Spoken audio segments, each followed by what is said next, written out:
presenting the Education Special, Schools and Communities Working Together. Good evening, everybody, and thanks so much for joining us for Schools and Communities Working Together. Tonight, we have partnered with Trident United Way to show you how communities can and have helped Lowcountry schools. I'm Victoria Hanson. And I'm Dean Stevens. You've heard the saying before, it takes a village to raise a child. Consider the meaning of that old proverb when it comes to education. With schools getting less money from the government, whose responsibility is it to make sure children have the best learning experience possible? Many schools in our area are looking to the community for help. Back in October, Trident United Way held an educational town hall. It brought educators together to talk about how everyone can work together to take our children to the next level. The power of one person over a child's life can make such a difference, and it doesn't have to be their parent. It can be a volunteer. Tonight in our special, How Communities Can Help Schools, we will talk about programs already in place to help students and their families. And we will also talk about programs in the works, as well as projects schools simply cannot afford. But we begin tonight with students who need time and attention to be successful. Low-income schools have a unique challenge. Teachers often find to address learning needs, they first have to address children's basic needs, including meals. That's why school leaders have coordinated programs with community organizations to help feed the need. Take, for example, the Backpack Buddies program. The Lowcountry Food Bank partners with schools to make sure kids are well fed, even on the weekends. Every Friday, children in economically challenged areas are sent home with a backpack filled with milk, cereal, granola bars, fruit, juice, and meals. The program helps 100 students at Goodwin Elementary School alone. Thank you. It benefits our families, because a hungry child, they're not going to be focused on academics or instruction because they're going to be thinking about where I'm getting my next meal. So that helps with if they have a full meal, then they come to school prepared and ready to learn. And then that helps the family because they see that we're helping them, so they're very supportive of us, and that's where we get our parental involvement. Some quick facts for you. The Backpack Buddies program serves 46 schools in 8 Lowcountry counties. 2,600 children are given food before leaving class on Fridays. It costs $146 to sponsor one child. Healthcare is also an issue. Oftentimes parents don't have the time or money to have their child see a doctor, and that can affect schoolwork. But thanks to a program that just got underway in the Charleston County School District, kids won't have to leave school to get medical attention. ABC News 4's Stephanie Bainham has the story. We were thinking about the challenges we face. You can't pay attention to the best teacher in the world if your stomach hurts, if you have a headache, or if you have eye problems or dental problems. So this is just such a key partnership for us as Charleston County School District, and more importantly, it's a blessing for the children who need it. Children that go to James Simon, Sanders Clyde, Mary Ford, and Chicora elementary schools will soon have access to health care. The Blue Cross Blue Shield of South Carolina Foundation awarded a $50,000 check to the Charleston Promise Neighborhood Group. Part of our mission of the Blue Cross and Blue Shield of South Carolina Foundation is to make sure that children have the opportunity to learn in a healthy environment. And that's exactly what Charleston Promise neighborhood is all about. The future of our community. Superintendent of Education Dr. Nancy McGinley says it's a huge gift for so many families in need. The school-based health clinics really are so significant because families who don't have their own private doctors now have a way of getting their child medical attention and keeping them in the classroom. We have a MD, a doctor who can prescribe medicine, who can do routine physicals, eye exams, dental exams, that type of thing, that if you don't have health care, are very expensive. Say ah. The new health clinics will serve about 1,700 students. All 4 schools have poverty rates over 95%. So our children have challenges, they have obstacles that they have to overcome, and one big obstacle is health care. Stephanie Bainham, ABC News 4. Charleston Promise Neighborhood is partnering with MUSC on the project. MUSC provides a pediatrician to spend 2 hours each week at each school to treat the students. Kids who are talented and gifted also have needs that tend to get overlooked in cash-strapped schools. That is why one Lowcountry woman made it her mission to get the community involved and create a school that helps them succeed.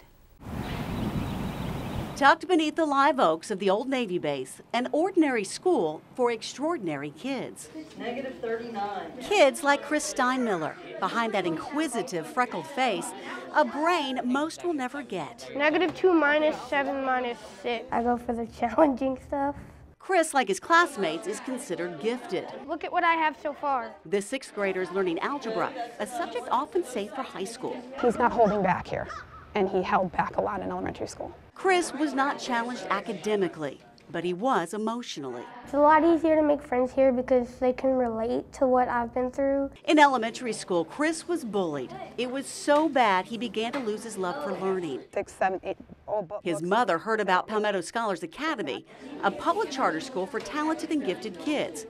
But there was a waiting list to get in. They called his number, he looked at me, I looked at him, and he started crying because he was so excited to be here. When you match them up to their answers, they're going to form a shape. Chris's algebra teacher knows what it's like to be different. She was a rocket scientist, literally, one of the first women in the Navy working on Tomahawk cruise missiles. There's the flip side of it. It's not just about being smart. It's also about learning how to get along socially and emotionally and communicating with others. Here, students are celebrated, not shunned, for being different. There's a lot of peace, safety, the absence of cliques, the absence of students who bully each other. So they find the environment to be very safe and supportive. Imagine a school where teenage kids can be themselves.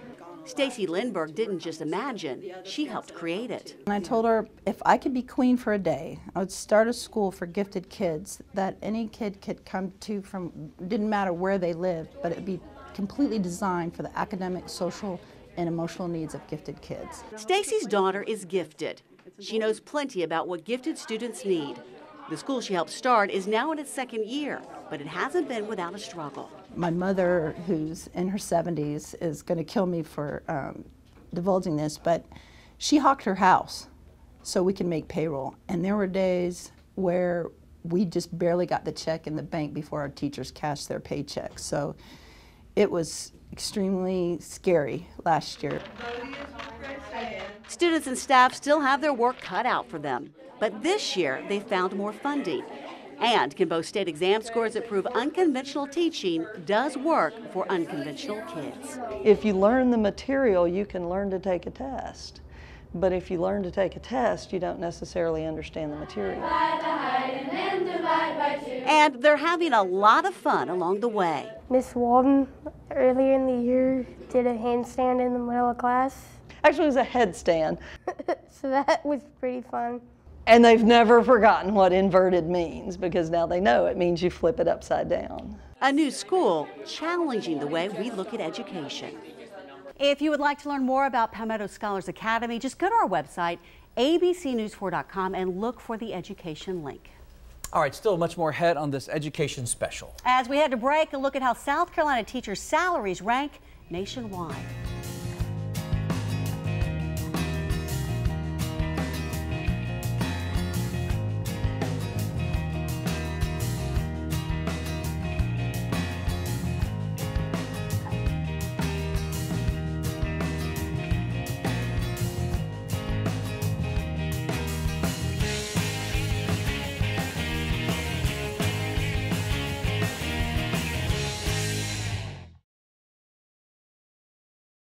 Welcome back. In the first part of our special, we showed you how organizations are helping schools get some much needed programs to help students.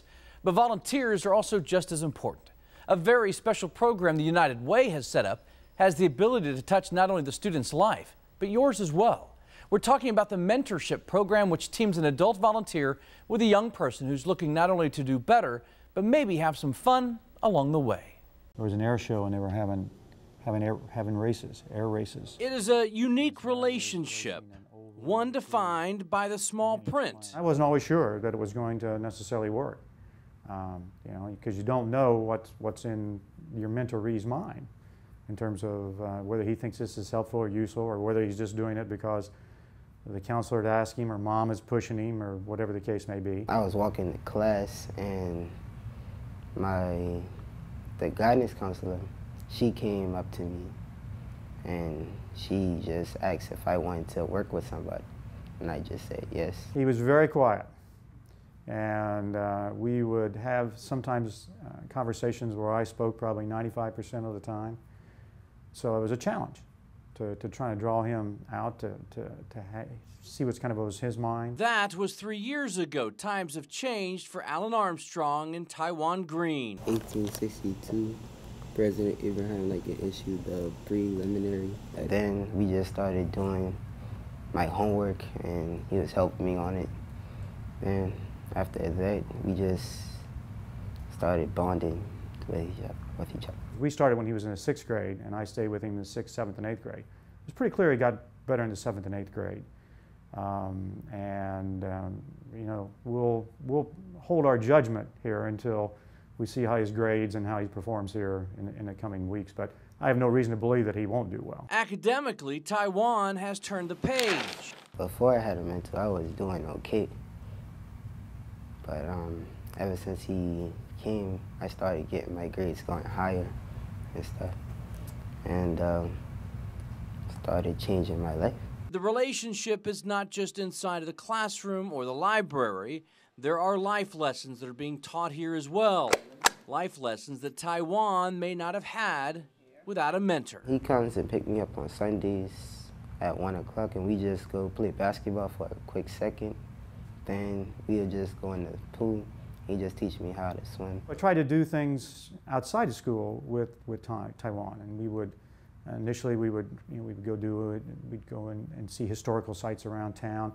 I know he likes athletics, so we always would find a way to get to some Citadel football games and some College of Charleston basketball games. We have like just a friend relationship. Like I can go to his house and we can go places and stuff. Like most mentor programs, it's the mentor many times that gets more out of it than the mentee. Alan and Taiwan seem to be on equal ground, but Alan has a message for those like him, retired with time to give. If you're retired, if you can't find a couple hours to help a kid, you kind of reevaluate what's going on. And it's not for everybody. Developing a relationship with a young person is not for everybody. But if you have an inclination in that way, there's probably no better way for you to spend a couple hours of your week than helping a young person become an adult. Help them to maximize on their capabilities and their potential. Teachers often become lifelong mentors for children, influencing how they learn and behave for years to come. The pay is far from the best. In fact, many have to take on extra jobs just to pay the bills. Are mathematicians very organized? Yes. Michelle Rayu might as well be a mathematician. This 5th grade teacher is extremely organized. She has to be. Who is feeling better about division? She's learned the hard way how to divide her time between her students. How was your day today? Her growing family. Yes. And her weekend job as a waitress. Yeah, I teach at Mitchell Elementary School for 5th grade. I have to have another job in order to do what I absolutely love, and that's teaching. The 36-year-old waited tables to get through college. She never imagined she'd still need to help kids get an education. We are paid, but not in money, I mean, I'm paid back being rewarded. And it's a great opportunity in life to be a teacher and be a part of so many children's lives. Right, how many did I get? 4. And Michelle isn't the only teacher in the family. It's pretty crazy. Brian teaches physical education at 3 schools. It's the only way he can work full-time for the district. Most all teachers I know work, at least work in the summertime for those 2.5 months, but they all usually are tutoring or working a waitressing job or something at night. Brian and Michelle say they are the norm. Both knew they wanted to teach. It wasn't what you anticipated or what you expected, but it is worth it. Sade, Khalil. Yes. Joshua. Check. Check. So after a full day with other people's kids, Where's the green one? They come home to their own. 5-year-old Isaiah plays soccer and t-ball. Who's your favorite? 5-month-old Ashton enjoys time alone with his mom. There you go. On the weekends, it's off to Kiowa, where Michelle works mornings until late afternoon. Money is always a worry. I will tell you, last year, being a first-year teacher, and I was 4 months pregnant, I could not get a contract when everyone else got a contract. Charleston County made so many cuts, those positions had to be filled first. This year, Michelle is thankful. She has a contract teaching at Mitchell Elementary School. I wake up every morning and I honestly, and this is the honest truth, I cannot wait to get to school. I absolutely love my students. We do it for the kids. That's what I love. A love so consuming, neither parent complains. Michelle and Brian will quickly tell you they are grateful. Grateful to be able to have such an influence on children's lives, and grateful in these tough times to have a job. We've got much more to come tonight, so stay with us. As we head to break and look at why it's so important to work together to keep kids in school.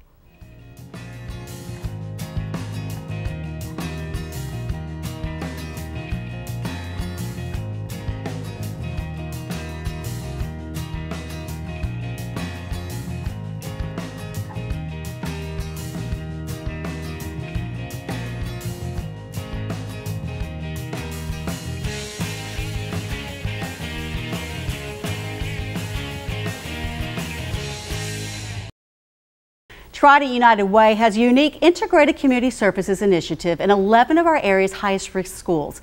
Since 2007, it has helped students, their parents, and school communities make sustainable gains in academics, leadership development, family stability, and school improvement. It's called the Links to Success Initiative. Funded partner services include case management, tutoring, and after-school programs that focus on character education, as well as learning and mentoring. Unique business and community partnerships are fostered with the schools, while all services are coordinated with the school's administrative team. The United Way has seen great success with the program and hopes to expand the initiative to more than 50 Title I schools in the Trident region. For some, it makes all the difference. If the teachers feel that they may need a little bit of extra help with maybe certain subjects, what they do is we'll come into school and we'll work with certain children and help with a particular subject or two that they need help with to help improve their scores and get them to a little bit better position for success. As a result of the Links to Success initiative, 87% of children have improved reading test scores, 83% have improved math test scores, and 92% of kids labeled as having high-risk behaviors have improved. The Trident United Way says the goal is to have every child believe in their future and be surrounded by adults who believe in them too, because today's children are our community's future, and their education is the key to sustainable community change in workforce development, economic development, and community health. Literacy is a major problem across our state. The latest statistics show that close to 40% of fourth graders read below grade level. It's an issue one district is tackling head-on through a program called Read 180.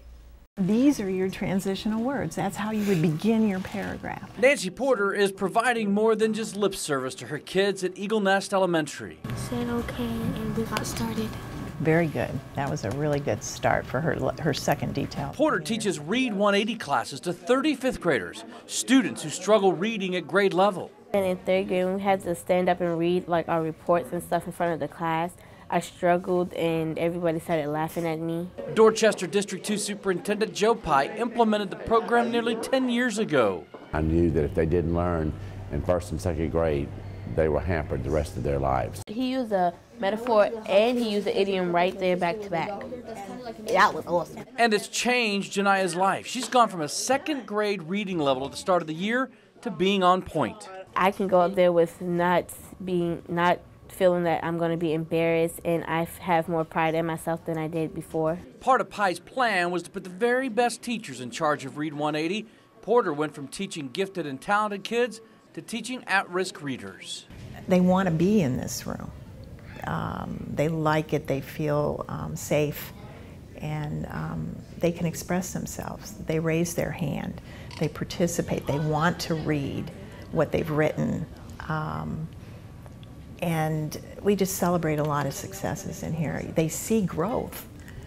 There's a tremendous growth in their comprehension level. Good morning. And it's not just at the elementary level. Matt Moschel teaches Read 180 at River Oaks Middle.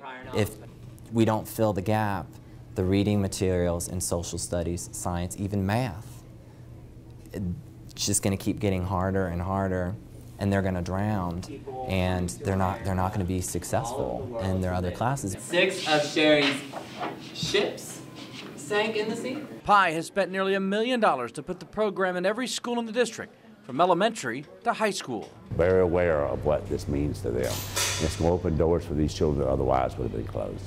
We'll be right back with an inspiring teacher who really makes a difference in the lives of the kids she teaches. As we head to break, a look at why having caring teachers, parents, and volunteers is so important.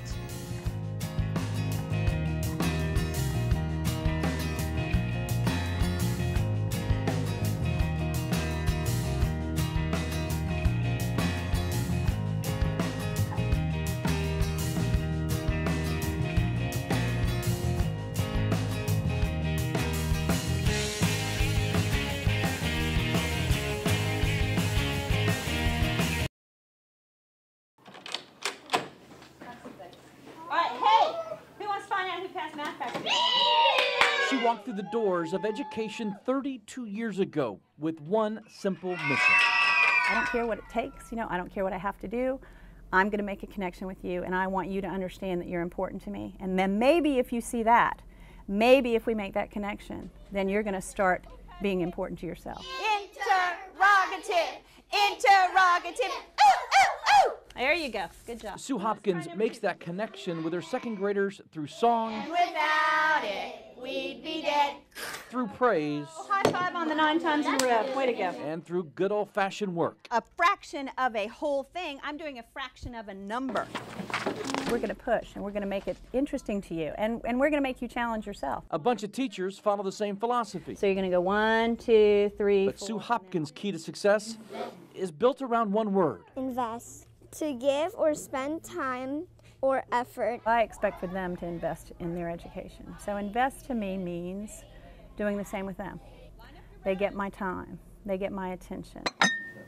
Her investment isn't limited to filling a candy jar with sweet treats. Hopkins dollars. Or in Hopkins dollars that can be spent on class privileges. Riley Abel's child is one of 24 in Fort Hopkins. She bought them date planners so they could write their homework in it. That's extra. I mean, like things for the Christmas show. They had little light up hats, elf hats. All bought with her own money. I can't even imagine how much she spends out of pocket, and we can't possibly repay her for what she does. So I would like to come with them and bowl. Passes to the local bowling alley are given to kids who reach a math milestone. I need to buy some gift certificates for my students. And then there's motivation through movie tickets. It's available for students who distinguish themselves in the art of division and multiplication. Her final stop, the pizza joint, for a slice or two for those that earn it. Again, all paid with her own money. She calls it a celebration of success and not rewards. The piece of candy is nice. The going bowling is great. The going to the movies, but it's challenge me when they want to be challenged. Like you saw them on that math today. I mean, they want to get it. They want you to push them. They want you to say, oh, okay, I believe you can do this. Believe you can do it too. Investing her money not nearly as impactful as investing her time outside of the classroom. I go to their birthday parties. I go to their sports events. I go to their houses for dinner sometimes because I want them to understand that I consider them to be important. Not just important to me in this classroom, but important. And the things that are important to them are important to me. She's been to all of our sons' basketball, football, soccer games, as well as all the other children in the class who invite her. So her time is the most giving. I like when she comes to see me, and it really means a lot. It inspires me a lot. I try to work hard and do my best at everything. There is an eagerness to learn, a drive and desire, a focus with her students. The words hanging in Sue Hopkins' room aren't just wall art. They're words she lives by, and reason she's fully invested. Are they students that can get out and tackle the problems of the world? Are they students that can think on their own? Are they students that have the initiative to do it, that want to do it, that will challenge themselves and not give up if it's, not an answer's not given right away? That's what we need to be doing. So, in my opinion, this is where the biggest investment needs to be. Tonight we've seen stories from different people on all levels of the education system, from parents to teachers to volunteers in both the schools and with United Way. We've seen it truly does take a village to help every child succeed. We would like to thank you for spending this time with us and encourage you to get involved if you're not already. You can find several opportunities on our website, abcnews4.com. It is easy to reach out and get in touch with your child's school or the Trident United Way. and ask what you can do to help make dreams come true for the next generation. Good night, everybody.